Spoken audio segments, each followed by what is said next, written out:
Hello and welcome back to Codex Lee. My name is Lee and this is a channel all about books.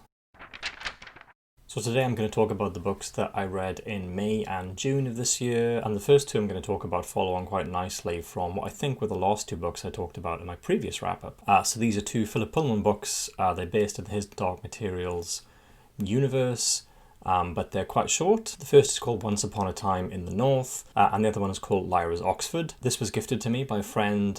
These are copies that are signed by Philip Pullman, so they're quite dear to me. And they're really enjoyable reads. I read them both in a day, I think, or a day for each. Of the two, I would say that I probably prefer Once Upon a Time in the North, which chronologically is the earliest. I think it's the earliest written work from His Dark Materials universe. This is all about Lee Scoresby and how he meets the Armoured Bear, Yorick Bernison, when he travels to the north, and it explores like the political situation in the north at the time, and how Lee Scoresby becomes involved with that, and decisions that he makes that really reflect on his character. It's great. It gives a really, I think, needed insight into the friendship between Lee Scoresby and Yorick Bernison, and really enriches my understanding, I think, of the later material. Lyras Oxford is also good. This is actually set just after the end of the original His Dark Materials trilogy.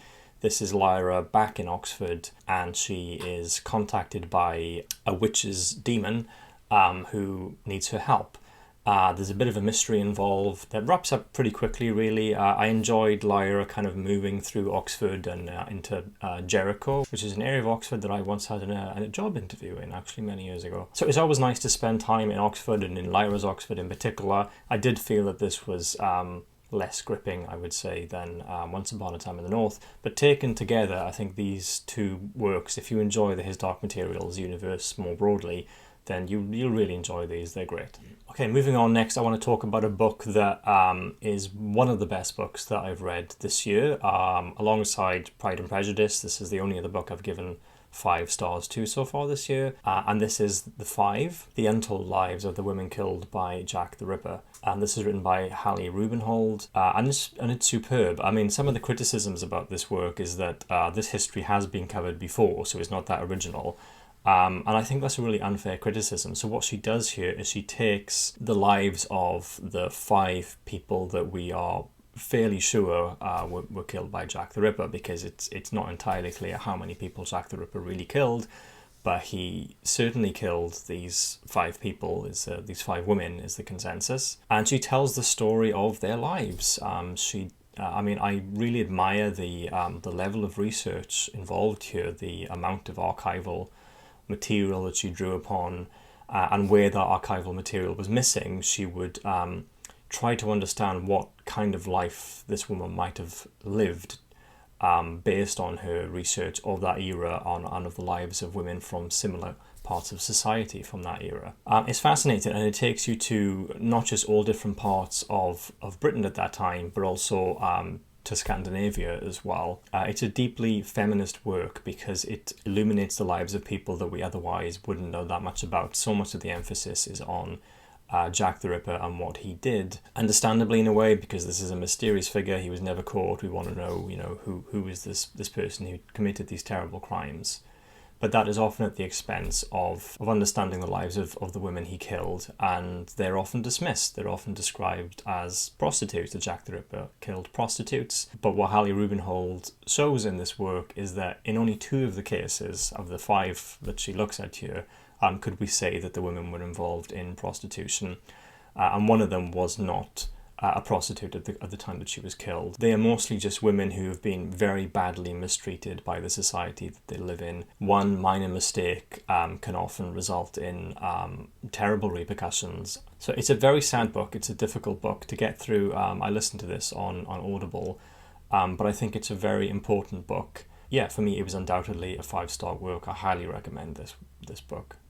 Next up is a book I talked about previously. It's called The Lifted Veil, and this is an anthology of fantasy writing by women. And it kind of starts in the early 19th century and then comes right up to just before the start of World War II in terms of the material covered here. It did take me quite a while to read this book. There weren't many stories in this that really grip me. There were one or two. The undoubted highlight for me was Shambhala by C.L. Moore, and this was published in 1933, and it's one of the rare examples of a work of sci-fi in this. Most of the stories here tend to be ghost stories, but Shambhala stands out as something really unique in this. I highly recommend reading it. You can probably find it for free online somewhere. And this is essentially about a man who he's living on Mars. There is a Martian society, and he comes across a young girl who's been pursued by a mob, and so he takes it in for protection. He doesn't understand why this mob is pursuing this girl, something he perhaps should have considered before taking her in. She has a terrible secret, a terrible gift, if you like, and the way that this unfolds and the kind of the horror of this, I think, is wonderful. It's very Lovecraftian in terms of the horror. There's this kind of very existential sort of the cosmic horror involved. So despite this, this volume overall being a bit of a slog for me, I think some of the stories were quite weak. Most of them were just quite average. If nothing else, I'm glad that I read it for Shambhala, which is just a brilliant, brilliant story. So I want to talk about the next two books side by side. These two are very different in terms, I guess, the genre, the style of writing, but also some amazing similarities. So one of them is Miss Peregrine's Home for Peculiar Children by Ransom Briggs, which is a very popular book, and there's a movie, which I haven't seen. And the other is called Yesterday's Gower by J. Mansel Thomas. Now, the obvious link between these two things is they're both about Wales. Well, they're not really about Wales, but they're set in Wales. So Miss Peregrine's Home for Peculiar Children is a fantasy story. I'm sure many of you are familiar with this. It's about this teenager in America, and his grandfather, I should say, dies in very mysterious, traumatic circumstances. And as he's investigating, his grandfather's life, that leads him back to Wales and to basically a fictional island off the coast of Wales. Yesterday's Gower is a series of oral histories. So J. Mansel Thomas, he lives in the Gower, which is the Gower Peninsula, is kind of in South Wales near Swansea. And J. Mansel Thomas interviewed many different people who lived there, mostly during the 1970s, I think.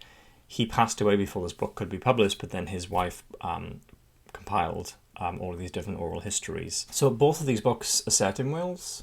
Both of them draw on the past, and both of them make excellent use of photography. So the novel idea that Ransom Briggs had was he would take all these different photographs, because he would collect kind of weird and wonderful old photographs, and then he would base his story around these photographs, which I didn't know prior to reading this.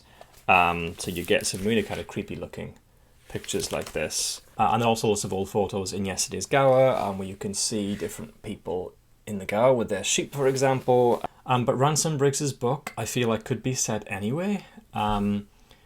It might as well be set in any rural community, because there's nothing distinctly Welsh about Caernholm, which is the name of this island where the book is set. And I think it's no great loss, really, that Tim Burton's adaptation wasn't even filmed in Wales, because, frankly, there's very little Welshness to that particular book. And I imagine that it was probably more interesting for Ransom Briggs to write this book than it was for me to read it. Like I said, as a writing exercise, I like the idea of building a story around a series of old photographs. But ultimately, to me, it comes across more of a high concept stunt. And it tends to fall back on a lot of standard tropes, when I think it might have leaned more into the strangeness of the history that was conferred by the pictures that he uses. Yesterday's Gower was a much more interesting read. I've actually stayed in the Gower, holidayed in the Gower a couple of times, and I stayed at a place called Penrice Estate.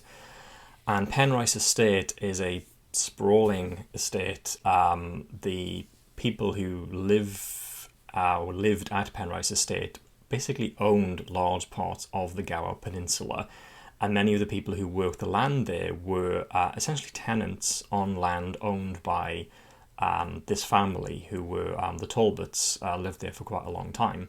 These days you can stay at Penrice Estate. There are lots of different cottages that they've kind of refurbished, and you can stay at these cottages. They also have this sort of tower that was built at the end of the 18th century as a folly. But they've refurbished the inside of the tower, and you can actually stay there, and I have stayed there as well, and it's pretty cool. But it's interesting to read about this place and the Penrice Estate and the owners from the perspective of the people who were working this land, and the perceptions they had of these people. I expected it to be, quite disparaging. You're having to work this land that's owned by somebody else. And it was not universally disparaging. If anything, the animosity was aimed towards the Penrice agent, who was called Pritchard, who I think kind of did the bidding of the Talbots, if you like. The Talbots weren't actually present at the Penrice Estate that often. They spent part of the year there. But the constant presence was this agent of theirs called Pritchard. And I think that he and the Talbots were reluctant to really do much with the condition of the cottages that the farmers were living in, and I think that caused a bit of animosity. Miss Talbot, as she was known, owned Penrice, I think, until the kind of mid-20th century, but then she passed away without an heir, and there were these kind of complicated financial transactions they tried to undertake to not have to pay death duties. But it all kind of fell apart, and in the end they had these huge financial costs they had to bear, and in order to meet those costs they had to sell huge parts of the estate. So many of these farmers who'd been working this land essentially on behalf of the Talbots could now actually buy this land fairly cheaply and own it for themselves. So it was really interesting to read about that. And it's quite funny, there are people from many different generations who were interviewed for this volume, but they all insist that they had it harder than the following generation, in a way that really brought to mind to me the Monty Python Four Yorkshiremen sketch. There's actually a plumber who's interviewed here who literally makes a point of remarking that they didn't used to put milk in their tea because that was seen as a bit of a luxury, which is kind of more or less word for word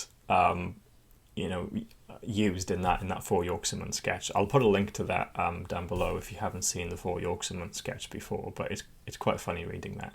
Them days we're glad to have the price of a cup of tea. Aye, a cup of cold tea. Huh? Without milk or sugar. Or tea. Next I read Huckleberry Finn by Mark Twain. I was struck by the immediate use of racial epithets in Huckleberry Finn. The volume I have makes no effort to disguise these racial epithets in any way. It was putting me off the book a little to keep reading the use of the N-word, for example, over and over again. Then I read an essay by Toni Morrison called... I don't think that the essay actually has a title, but it's referred to as the essay about this troubling, amazing book, which is a phrase that she used. And she talks about her experiences of reading Huckleberry Finn. During the course of her life, she returns to it on many occasions. I think she read it at school and she reads it much later. And I think that phrase, this troubling, amazing book, kind of captures, I think, how we should approach this type of material. We can recognise its flaws whilst also admiring its craftsmanship. And I think Toni Morrison does a really good job of kind of really unearthing the complexities of this, that it has something important and interesting to say about race and race relations in America in the kind of mid to late 19th century. It was written, as I'm sure many of you know, it was written after the Civil War, but is looking back to a period before the Civil War. One of the central characters, Jim, who is an enslaved black man, really his experiences and his relationships with Huckleberry Finn are central to this volume. It is what I guess today we would describe as problematic. The relationship is in many ways problematic. The ways in which Jim is portrayed is very problematic. But also Mark Twain is trying to do something, is trying to convey a message, and it is in many ways a compromised message, perhaps necessarily compromised because of the time that he was writing in. But it says something important, and I highly recommend reading the Toni Morrison essay to understand some of the importance of it.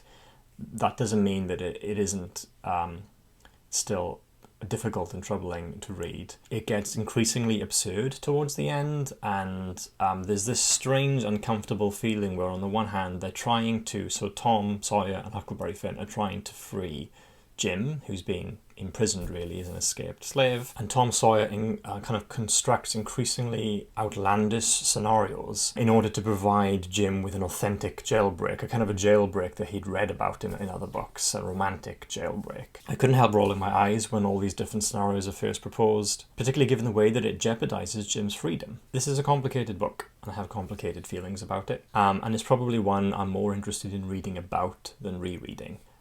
Ultimately, though, I did give it 3 stars. In my previous video, I talked about a number of books about race that I'd like to read, and I've started to read some of these books.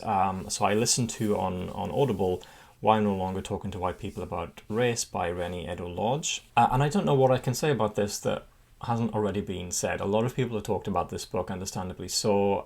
It is notable now for, I think it was, maybe still is, the #1 best-selling book in the UK. The first time that a black woman has seen one of her works being #1 on the bestseller list, so it's an incredible achievement. Reni-Eddo has tweeted about how that makes her somewhat uncomfortable in a way, that she is kind of profiting from this book about how many black people in the UK and around the world have suffered from forms of racism that are not necessarily overt and explicit.